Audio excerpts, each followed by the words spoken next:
자, 안녕하십니까. 필답형 핵심 문제 2강 산업안전 산업기사 준비하시는 분들을 위한 강좌입니다. 자, 1과목에 관련된 안전관리론 파트를 하고 있고요. 13번입니다. 안전보건 총괄 책임자 지정 대상 사업 두 가지를 쓰시오라는 내용입니다. 안전보건 총괄 책임자 지정 대상. 자, 우리 1강에서 산업안전보건위원회 안전보건관리 책임자 이런 이야기를 했었는데, 이제 총괄 책임자 차이가 뭐죠? 안전보건관리 책임자하고 총괄 책임자하고 차이가 뭐죠? 여러분들이 핵심 이론에서 아마 기억이 나실 거라고 생각을 합니다. 총괄 책임자는 도급 사업입니다. 도급 사업일 때 도급 현장 협력 회사 사람들을 같이 포괄적으로 총괄적으로 안전보건 관리를 책임지고 있는 사람 해서 총괄 책임자라고 부릅니다. 건설업으로 따지면 건설 현장 소장입니다. 소장님. 책임자 지정 대상 사업 두 가지를 쓰시오. 단 조건이 있습니다. 선박보트 건조, 1차 금속 제조, 토사석 광업의 경우는 제외한다라고 이야기를 했습니다. 그러면 나머지는 뭐가 있는 거죠? 100인 이상 건설업 두 가지가 있죠. 그래서 100명 이상, 그 상시 근로자가 100명 이상인 사업이고, 수급인과 하수급인의 공사 금액을 포함한 해당 공사 금액이 20억 원 이상인 건설업입니다. 건설업. 100명 이상인 사업과 건설업, 그 외에 선박보트, 1차 금속, 토사석, 광업, 여기는 50인이 기준이죠. 그래서 50인 빼고 100명 이상 이렇게 이야기하고 있는 겁니다.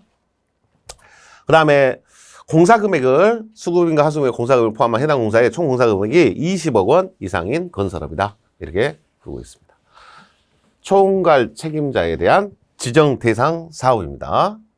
자, 원래는 어떻게 되어 있습니까? 총괄 책임자 지정 대상 사업에서 100인 이상 여기 나와 있죠. 100명 여기 나와 있고, 선박보트 아까처럼 예외시킨다는 1차 금속 제조업, 토사석 광업의 경우는 몇 명이 기준입니까? 50명입니다.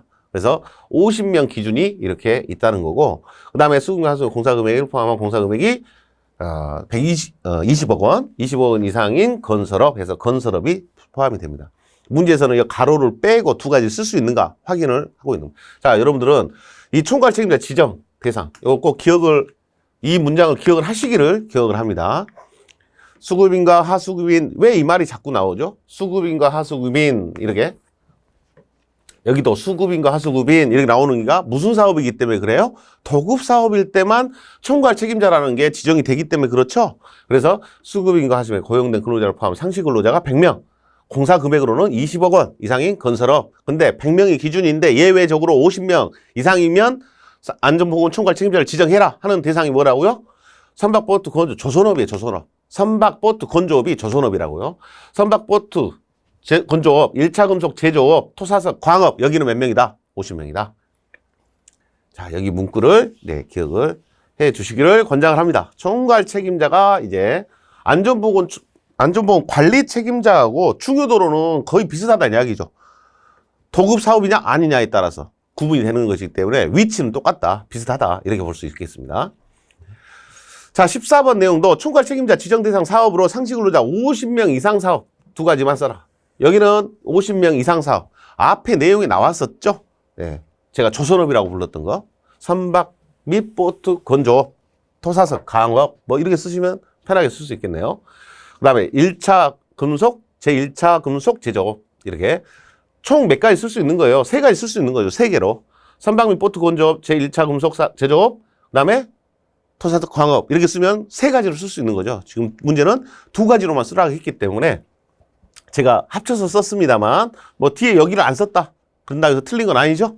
이 부분을 안 써도 상관은 없습니다. 두 가지만 쓰라고 했기 때문에요. 자, 13번, 14번이 다 총괄 책임자 문제가 소개가 됐었습니다. 그만큼 안전보건 총괄 책임자의 빈도가, 출제 빈도가 상대적으로 높다라는 이야기가 되고요. 이 안전보건 총괄 책임자의 내용, 지정 대상 똑같은 내용이죠. 메모에 한번 참고로 더 읽어보시고요. 자, 안전관리와 직무로 넘어가기 전에 이 앞에 이제 총괄 책임자의 지정 대상 사업은 문제로 지금 나와 있잖아요. 안전보건 총괄 책임자의 직무가 있어요. 직무는 어떤 직무죠? 안전보건 총괄 책임자는 현장에 위험한 상황이 발생이 되면, 또 위험이 있다든가 화재나 또는 붕괴 또는 토사석의 붕괴, 사면 붕괴, 또 발파 뭐 여러 가지로 이유로 위험이 있다라고 판단되면 작업을 중지시킬 수 있고 재개시킬 수 있어요. 작업의 중지 및 재개. 그다음에 도급 사업을 하고 있기 때문에 도급 사업에서의 안전보건 조치를 취해야 됩니다. 그다음에 총괄 책임자가 해야 할 일은 안전인증, 자율 확인 대상, 기계기구를 사용하고 있는지 여부를 확인해야 됩니다. 위험성 평가에 대한 실시 여부를 확인을 해야 됩니다. 이런 것들이 총괄 책임자 직무죠. 직무도 기억을 해 주셔야 될 사항이다 라고 생각을 합니다. 자, 직무까지 한번 봐보시기를 권장을 드리고요. 자, 15번은 이제 안전관리자, 안전보건 총괄 책임자 밑에 안전을 책임지고 있는 안전관리자, 안전보건 관리 책임자 밑에 안전을 담당하고 있는 안전관리자, 이런 사람들의 직무입니다. 당연히 안전관리자가 해야 할 직무는 안전과 관련된 포괄적인 내용을 다 담고 있겠죠. 그래서 교육도 해야죠. 순회 점검도 해야죠. 사고 일어나면 사고 조사도 해야 되죠. 그 다음에 취업 규칙이나 또는 산업안전보건위원회에서 심의 의결한 직무도 수행을 해야 되죠. 취업 규칙에 정한 직무도 수행을 해야 되고 업무 내용을 기록 유지도 해야 되죠. 다양한 업무를 안전과 관련된 업무를 다 해야 됩니다. 그래서 자, 4가지를 쓰라겠으니까 여러분들은 위험성 평가, 보자 좋은 지도, 위험성 평가에 대한 보자 좋은 지도, 안전관리자가 해야 할 일은 위험성 평가에 관한 보자를 하고요. 조언하고 지도를 합니다. 안전관리자가 위험성 평가를 하는 게 아닙니다. 보자 조언 지도를 한다 그랬어요. 위험성 평가를 실시하는 사람은 관리 감독자입니다. 현장에. 반장님, 조장님, 기장님 뭐 이런 현장에 있는 관리 감독자 역할을 하고 있는 사람이 위험성 평가를 합니다. 그분들이 실제 현장의 위험을 더 잘 알기 때문에. 그래서 보자 좋은 지도고요. 사업장의 순회 점검 지도 조치, 작업장 순회 점검 하면서 발생되는 불안전한 요소에 대한 지도, 조치 이런 것들을 건의할 수 있고요. 업무 수행 내용의 기록 유지. 내 안전관리자로서 어떤 업무를 수행했다는 일지를 적을 거다.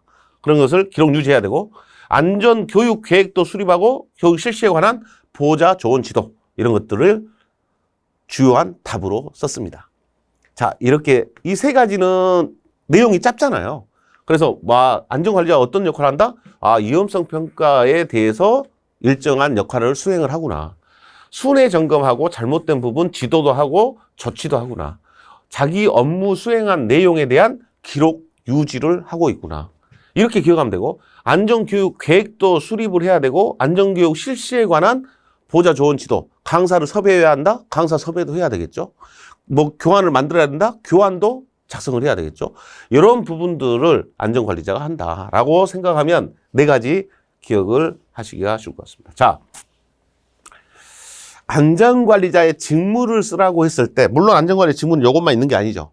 어쨌든 안전관리자 직무를 4가지 써라는 것, 4개를 써야 된다. 우리는 여러분들이 산업안전기사, 산업기사 이런 자격을 취득하게 되면 무슨 자격이 부여됩니까? 안전관리자로 선임될 수 있는 자격이 된 겁니다. 그래서 우리 회사의 안전 업무 담당자가 자리가 비었다. 그러면 안전관리 관련된 자격증을 갖고 있는 사람이 안전관리자의 위치로 가서 수행을 할 수도 있고 안전관리자를 채용하는 부분에 들어갈 수도 있고 여러 가지 그런 자격이 갖춰진 것이기 때문에 안전관리자 자격이 있단 말은 내가 할 일이 내가 모르고 있으면 되겠습니까? 안전관리자가 직무가 뭔지를 내가 알고 있어야 된다는 이야기죠. 이런 내용들을 하게 된다. 자, 실질적으로는 4가지가 있는 게 아니죠. 금방 말씀드렸던 규정, 취업 규칙에서 정한 직무, 노사협의체, 산보위 여기에서 심의 의결한 업무도 해야 되고요. 인증 대상 기계기구, 자율안전 확인 대상 기계기구 적격품인지 아닌지 확인도 해봐야 되고요. 위험성 평가, 교육, 순회 점검 이런 건 앞에 답으로 나와 있었죠.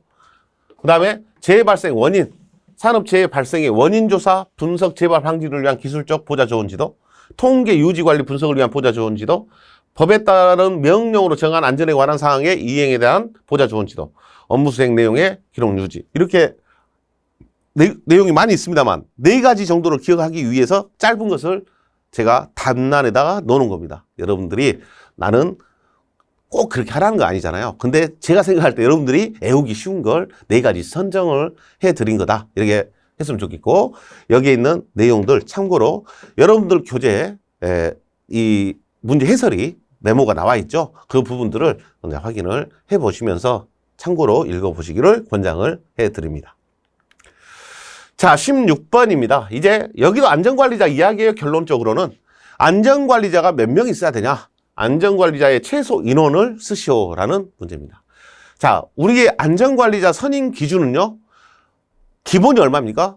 50명입니다. 상시 근로자 수가 50명 이상인 사업장은 안전관리자를 두어라 하고 있습니다. 그러면 그때 안전관리자를 두어야 하는 기준은 몇 명입니까? 1명이죠. 50인 이상 사업장이면 1명을 두란 이야기고, 50명에서 몇 명까지가 1명이고, 그럼 2명을 두는 경우는 어떤 경우냐? 3명을 두는 경우는 어떤 경우냐? 이것에 대한 기준이 있어야 될 거 아닙니까? 그 기준을 잡아놓고 있는 것을 알고 있습니까? 모르고 있습니까? 라고 물어본 문제입니다. 자, 통신업 상시 근로자가 150명이에요. 그러면 50명 넘었죠? 50명 넘었으니까 안전관리자가 1명은 있어야 될 것 같아요. 근데 몇 명까지가 통신업일 때 기준이냐? 이걸 물어본 거예요. 자, 50명에서 100명까지다. 그럼 150명이니까 1명이 더 있어야 되겠죠? 그럼 2명이라고 써야 돼요. 근데 안전관리자 선임에 대한 기준이 2개밖에 없습니다. 50인 이상부터 500명까지 1명을 두고, 50명부터 1000명까지를 1명을 두고, 그러면 500명 이상이면 2명이 되고 1000명 이상이면 2명이 되고 이런 기준이 있을 거다 이 말이죠. 그래서 그것은 뭐에 따라서 업종에 따라서 이 업종에 따라서 구분이 됩니다.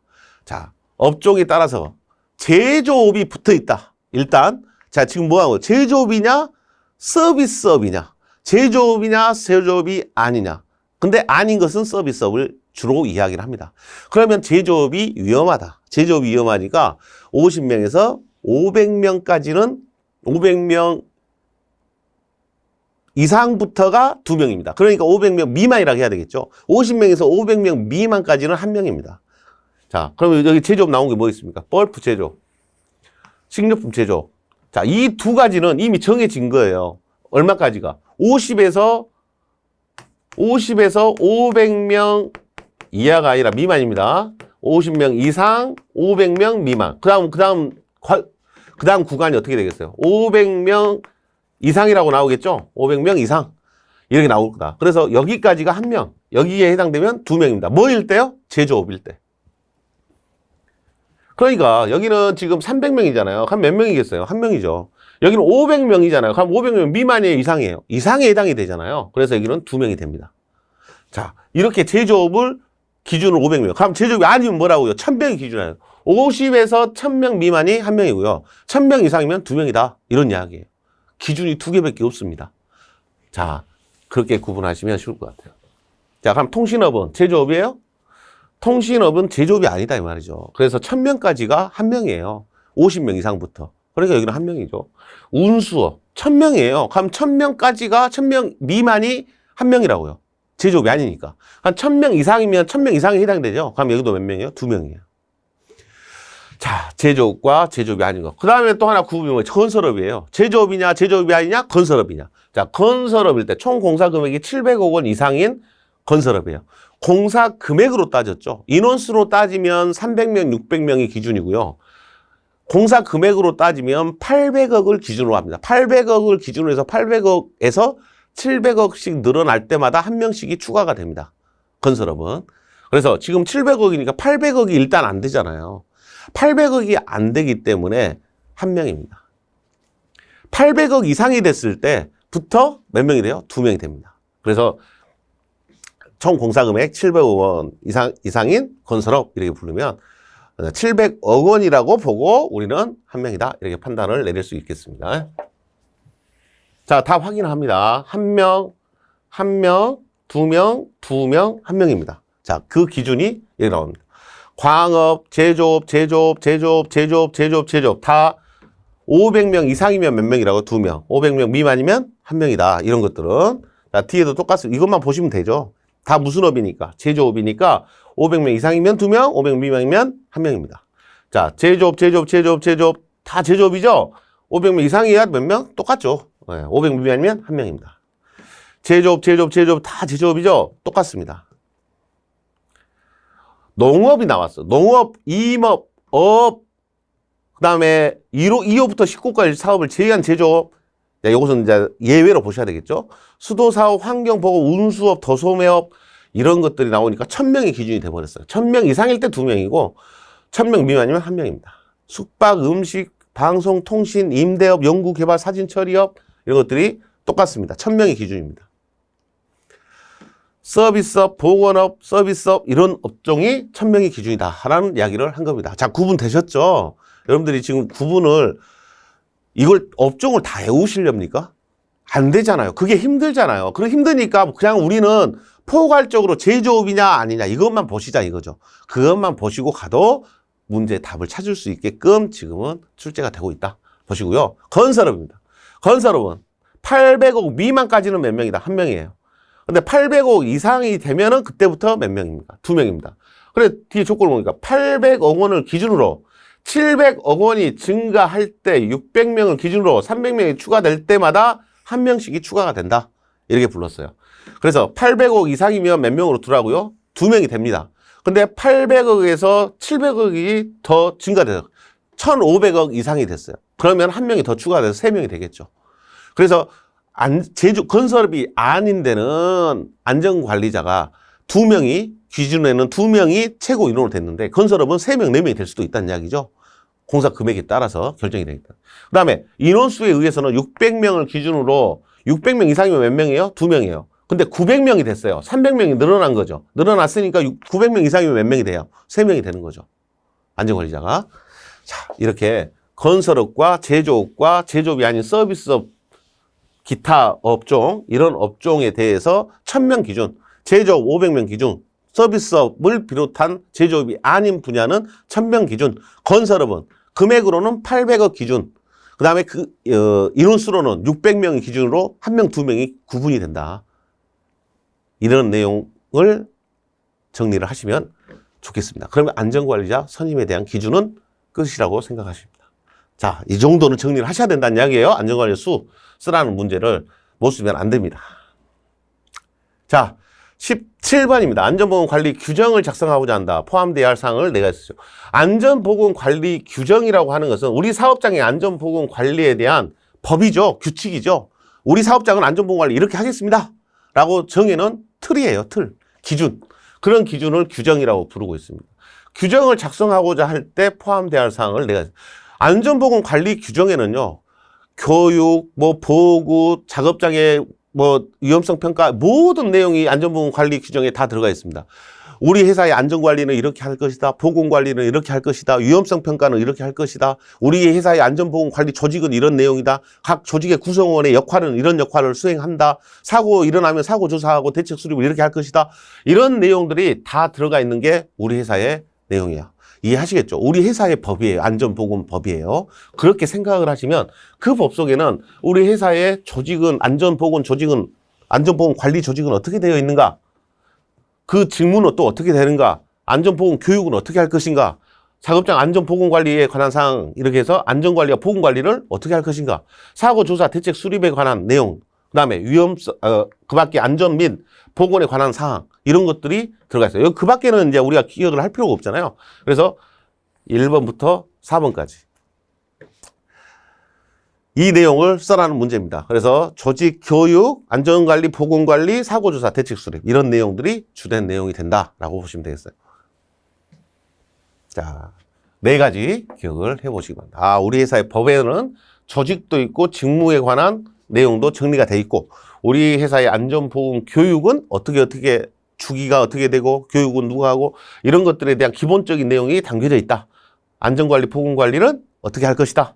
사고조사, 사고가 일어나면 사고조사 및 대책은 어떻게 세울 것이다. 그런 것들에 대한 절차가 나와 있겠죠. 이런 것들이 안전보건관리 규정에 들어가 있는 내용입니다. 자, 4가지 기억을 한번 해보실 수 있으면 좋겠습니다. 규정, 중요한 내용이다. 이렇게 볼 수 있습니다. 자주 나왔던 문제 중에 하나 더 여러분들이 기억하시겠지만 자, 18번입니다. 이제 위험성 평가에 관한 내용입니다. 위험성 평가. 우리 안전에 있어서의 가장 기본적인 이제 사업장마다 위험성 평가에 대한 비중을 얼마나 두냐. 이게 좀 관건인데요. 위험성 평가를 형식적인 서류로 관리하는데도 아주 많죠. 예, 아주 많네. 그래서는 안 되겠지만 그렇게 되고 있는 사업장도 많이 있습니다. 그래서 위험성 평가를 그냥 서류 형식으로 점검 나왔을 때, 노동부에서 점검 나왔을 때 그냥 면피하는 그런 용도로 안전관리자가 되게 그냥 작성해버려요. 귀찮으니까. 위험성 평가 절차를 하기가 싫은 거죠. 그래서 위험성 평가의 실효성에 대한 그런 부분들이 있지만은 그래도 위험성 평가가 제도가 만들어지면서 그래도 어떻게든 위험성이 뭐고 우리 사업장의 위험이 요인이 어떤 것들이 있고 이런 것들에 대한 이야기도 나눌 수 있는 계기가 됐던 그런 어떤 나름대로의 획기적인 그런 기획이었다. 이렇게 평가를 객관적으로는 하고 있습니다. 자, 위험성 평가의 내용입니다. 위험성 평가에 사용하는 용어들이에요. 위험성 평가는 제일 먼저 대상 공정을 선정을 하고요. 대상 공정을 선정한 다음에 유해 위험 요인을 파악을 합니다. 그 다음에 위험성을 추정을 하고요. 위험성에 대한 판단하죠. 위험성 허용 여부를 판단합니다. 그래서 위험성을 허용할 수 있는 수준 아래로 떨어졌으면 마무리를 하는 것이고 위험성을 허용하기가 어렵다라고 판단되면 개선 계획을 실시를 한 다음에 위험성을 낮춰서 다시 위험성 평가를 해서 우리가 감당할 수 있는 허용 수준 이하로 만들어서 위험성 평가를 마무리하게 됩니다. 자, 거기에 나오는 용어들이에요. 유해 위험 요인이 부상 질병으로 이어질 수 있는 가능성, 빈도라고 부르죠. 중대성, 이것들을 조합한 것을 의미한다. 이걸 뭐라고 부르냐? 이걸 용어가 뭐냐? 이거 물어본 거예요. 질병으로 이어질 수 있는 가능성과 중대성을 조합한 것을 뭐라고 하냐? 이것을 위험성이라고 부릅니다. 이걸 조합해서 합쳐서 뭐라고 부른다? 위험성 이렇게 부른다 이 말이죠. 이걸 위험성이라고 부르고요. 그 다음에 질병으로 이어질 수 있는 가능성과 중도성을 조합하면 위험성이고 조합을 해서 그 크기를 각각 추정하여 위험성의 크기를 산출하는 것. 위험성의 크기를 산출하는 것은 계산을 했다는 거잖아요. 그래서 위험성, 여기 답 나왔어요. 위험성 추정이라고 합니다. 그 다음에 유해 위험존별로 추정한 위험성의 크기가 허용 가능한 범위인지 여부를 판단하는 것을 뭐라고 하냐? 이렇게 물어본 겁니다.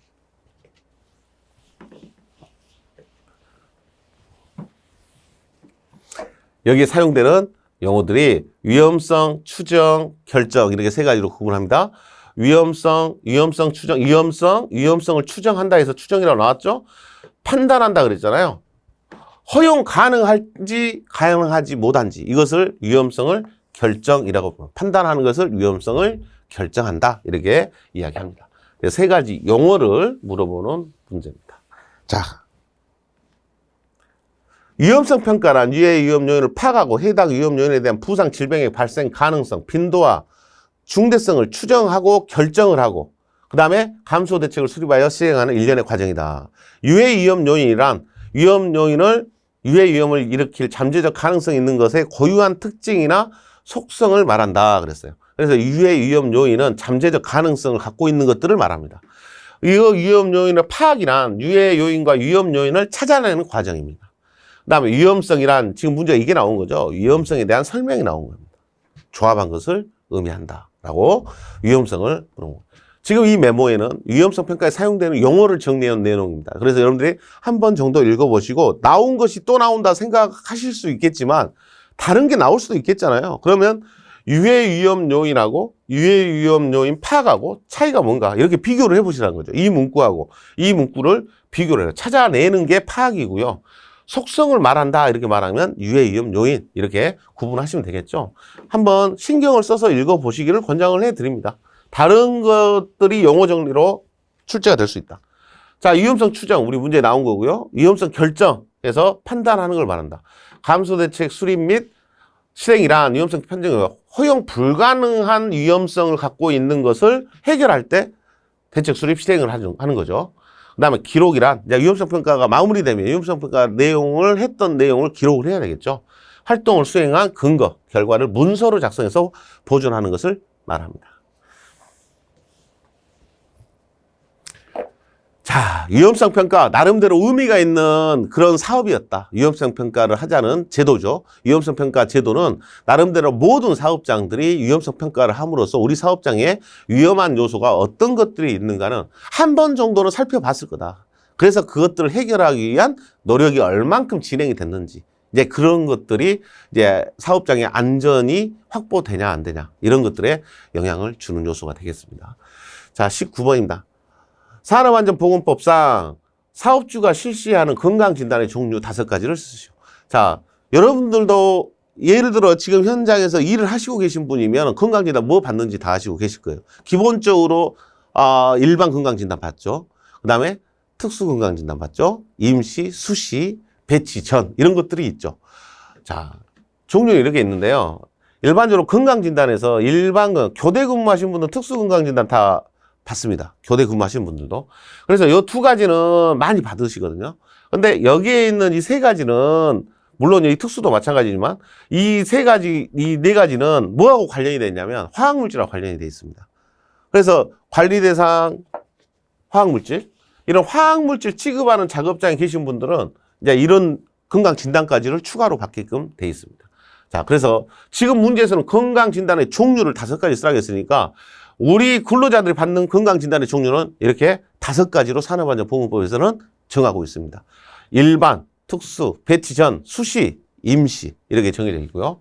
자, 일반 건강진단은 상시사용 근로자의 건강관리라여 사업주가 주기적으로 실시하는 거고, 특수건강진단은 다음 항목의 어느 하나에 해당하는 근로자의 건강관리를 위하여 사업주가 실시하는 건강진단인데, 유해인자에 노출되는 업무, 그 다음에 근로자 건강진단 실시 결과 직업병 유소견자 판정받은 경우, 판정받은 후 작업 전환을 하거나 작업 장소를 변경하고 직업병 유소 판정의 원인이 된 유해인자에 대한 건강진단이 필요하다고 의사의 소견이 있는 근로자. 다 지금 유해인자가 특수건강진단부터는 유해인자 이야기가 나오는 거죠. 그다음 배치 전, 특수건강진단 대상 업무에 종사할 근로자에 대해서 배치 예정 업무에 대한 적합성 평가를 위하여 사업주가 실시하는 건강진단입니다. 그러니까 배치 전이라는 말 그대로 배치하기 전 이런 의미죠. 수시건강진단이란 특수건강진단 대상 업무로 인하여 특수건강진단 대상, 그게 뭐예요? 유해인자예요. 유해인자에 대한 업무에 의한 직업성, 천식, 피부위험, 건강장애 이런 것들을 의심하게 하는 증상을 보이거나 이제 증상이 나와버린 거예요. 의학적 소견이 있는 근로자에 대하여 수시로 실시하는 이런 증상이 보였기 때문에 실시하는 건강진단을 수시건강진단이다 이렇게 부릅니다.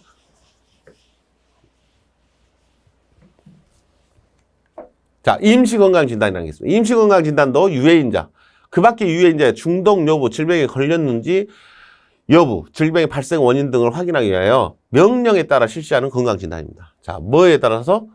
노동부 장관의 지방고용노동관서의 장의 명령에 따라서 실시하는 건강진단을 임시건강진단이다 이렇게 부릅니다. 강제적이라는 이야기죠. 약간의 강제성을 띠고 있다. 그래서 어쩔 때 명령을 내리냐 하는 게 이 3가지 경우입니다. 그래서 유사한 질병, 같은 부서에 근로하는 근로자 또는 같은 유해인자에 노출되는 근로자에게 유사한 질병, 자각, 타각 증상이 발생한 경우, 직업병 유소견자나 유소견자가 발생하거나 여러 명이 발생할 우려가 있는 경우, 그 밖에 지방고용노동관서의 장이 필요하다고 판단하는 경우에 이때는 명령을 내릴 수 있습니다. 무슨 명령을? 임시건강진단을 실시하라는 명령을 받을 수 있습니다. 자, 건강진단의 종류 5가지 뭐다? 일반, 특수, 배치 전, 수시, 임시 이렇게 5가지가 있습니다. 여러분들은 종류 정도는 쓸 수 있어야 된다라고 지금 문제서를 내고 있는데 참고로 한번 읽어보시고 가셨으면 좋겠습니다. 그래서 문제에서 설명을 해놓고 무슨 건강진단에 대한 설명이냐 이렇게 물어볼 수도 있겠죠. 한 번 정도 구분을 하기 위한 정독을 한번 하시기를 권장을 해드립니다. 메모에 나와 있습니다. 여러분 교재가. 자, 20번입니다. 사업주는 산업재해 발생할 때 기록 보관해야 할 내용 4가지를 쓰시오 그랬어요. 산업재해가 발생할 때 보관해야 할 기록의 종류. 자, 뭘 기록하죠? 산업재해가 발생 안 하면 산업재해 조사표를 작성을 하잖아요. 산업재해 조사표에가 어떤 내용이 실어져 있겠습니까? 누가 다쳤다. 우리 사업장은 어떤 사업장이다. 또 우리 사업장 중에 다친 근로자에 대한 인적사항을 쓰겠죠. 언제 발생했다 써야 되겠죠. 어떻게 일어났는지 써야 되겠죠. 육하 원칙에 의해서 재해가 어떻게 발생이 되는가 써야 되겠죠. 재발 방지를 위해서 어떻게 해야 되는지 나오겠죠. 이런 사고가 안 나게 우리는 어떻게 계획을 세웠다. 어떻게 대책을 마련했다. 이거 있어야 되겠죠. 그래서 어떻게 생각하면 상식적인 거예요. 재해가 일어났어요. 그것을 기록하래요. 뭘 기록해요? 우리 사업장에 대한 내용 기록하겠고 다친 사람 근로자의 인적사항 넣겠죠. 그 다음에 재발 방지 계획도 있겠죠. 언제 발생했는지 발생 일시도 나와 있겠죠. 과정도 나와야 되겠죠. 그런 것들을 쓰는 거다. 그래서 사업장의 개요, 근로자 인적사항, 재발생 일시 장소, 원인 과정, 재발 방지 계획 이렇게 들어간다. 이게 산업재해조사표에 들어가 있는 내용입니다. 자, 이걸 막 그냥 외우시는 것보다는 산업재해가 일어났어요. 그러니까 이 재해가 일어난 것을 기록을 해야 되는데 그 기록해야 할 내용은 당연히 여기 나와 있는 이런 요소일 거라고 굳이 이걸 보기도 전에 이런 것들을 써놔야 되겠구나. 기록해야 되겠구나. 노동부에 보고할 때 이런 것들을 보고해야 되겠구나. 라고 생각을 해 주실 수 있으면 그렇게 부담스러운 내용이 아니다. 라는 내용입니다. 자, 기본 문제입니다. 이런 문제는. 사업장 개요, 근로자의 인적사항, 재발생 일시 장소, 원인 과정, 재발 방지 계획. 21번입니다. 중대재해 종류. 여기도 기본이죠. 앞의 내용은 그냥 포괄적인 산업재해에 대한 기록사항이었고요. 중대재해 종류를 쓰라겠어요. 중대재해 종류가 뭐가 있냐. 1명, 2명, 10명. 여러분들 기억하시죠? 1명, 2명, 10명. 이걸 기억을 하시면 됩니다. 1명, 사망자죠. 2명, 3개월 이상의 요양을 필요한 부상자죠. 10명, 부상자, 직업성 질병자가 동시에 10명 이상 발생했을 때 중대재해라고 판단을 내립니다. 그래서 중대재해 세 가지 써라는 거. 이거 뭐 별표를 안 쳐도 여러분들이 알고 계셔야 될 내용이기 때문에 뭐 1명, 2명, 10명 이렇게 기억을 하시고 문장을 써보셔야 됩니다. 자, 써보셔야 된다는 게 중요한 거예요. 1명, 2명, 10명은 다 알아요. 다 아는데 그걸 말로 사망자가 1명, 3개월 이상의 요양을 요하는 부상자가 동시에 2명, 부상자 질병자가 동시에 10명 이상 발생한 경우 이렇게 쓸 수 있도록 연습을 하셔야 되겠습니다. 머리로는 알지만 써지냐 안 써지냐가 더 관건이다. 이렇게 생각하시면 좋겠습니다. 중대재해가 일어나면은 지체 없이, 자, 지체 없이 어디로 보고해라? 지체 없이 지방 관할 노동관서장에게 보고하라겠어요. 지체 없이 보고해야 할 사항이 뭐였어요?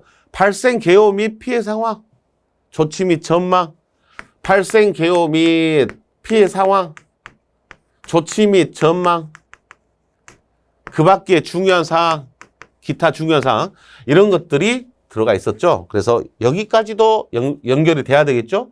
중대재해에서 문제에서 물어볼게요. 지체 없이 보고해야 할 사항이 뭐냐? 또 중대재해가 뭐냐? 이거 물어볼 거 아니에요. 둘 중에 하나입니다. 중대재해 갖고 문제를 내려고 할 때는 발생, 개요 및 피해 상황, 조치 및 전망, 그 밖에 중요한 사항, 기타 중요한 사항 뭐 이렇게 쓰시면 세 가지가 써집니다. 자, 중대재해까지 이야기를 했고요. 안전보건 총괄 책임자부터 시작을 했어요. 안전보건 총괄 책임자가 안전보건 관리 책임자하고 동일한 지위이고 동일한 지위라고 보는 게 도급사업이 아니면 안전보건 관리 책임자, 도급사업이면 안전보건 총괄 책임자 이렇게 부른다. 이렇게 생각을 해서 구분을 해보고 안전보건 총괄 책임자가 하는 이런 작업을 중지하기도 하고 재개시키기도 하고 도급사업의 안전보건 조치를 수행하기도 하고 안전인증 또는 자율안전 확인 기계 기구를 사용하고 있는지 확인을 해야 되고 이런 것들을 안전보건 총괄 책임자가 수행을 할 것이다. 총괄 책임자를 선임을 해야 할, 지정을 해야 할 대상 사업이 뭐이냐. 50명 이상일 때는 선박보트 건조업이 있었고 토사석 광업이 있었고 제1차 금속산업이 있었다. 일반적으로는 100명 이상이다. 수급인 및 도급인 및 수급인, 수급인. 그래서 수급인 모든 근로자를 말하죠. 도급을 받은 근로자, 도급을 준 근로자 합쳐서 100명 이상이면 해야 되고 그 다음에 건설업일 때는 20억 원, 총 공사 금액이 20억 원 이상일 경우에는 안전보건 총괄 책임을 둬야 돼. 이런 내용부터 해가지고 안전관리자 직무가 어떻게 됩니까? 안전보건 관리 규정에는 어떤 내용이 들어가 있습니까? 회사의 법이다. 이렇게 생각하자게 됐죠. 그래서 중대재해까지 산업재해, 중대재해 이런 내용, 건강진단의 종류 이런 것들 다 어떻게 보면 큰 틀에서 위험성 평가도 있었죠. 큰 틀에서 딱딱딱 물어보는 그런 내용들이 있었습니다. 이 강의 상당히 중요한 내용들이 많이 들어가 있었다. 나름대로 그런 생각이 듭니다. 자, 여러분들이 빠진 내용, 여러분들이 답만 보면 간단해서 쉬운데요. 제가 부수적으로 보라고 넣어놨던 그 메모 자료, 첨부 자료 이런 내용을 읽으시면 여러분들이 이해하는 데 좀 더 도움이 되지 않을까 싶습니다. 자, 2강 여러분들이 부족한 부분 잘 챙기시기 바랍니다. 자, 챙기셨으면 자, 3강으로 오시면 되겠습니다. 3강에서 뵙겠습니다. 수고하셨습니다.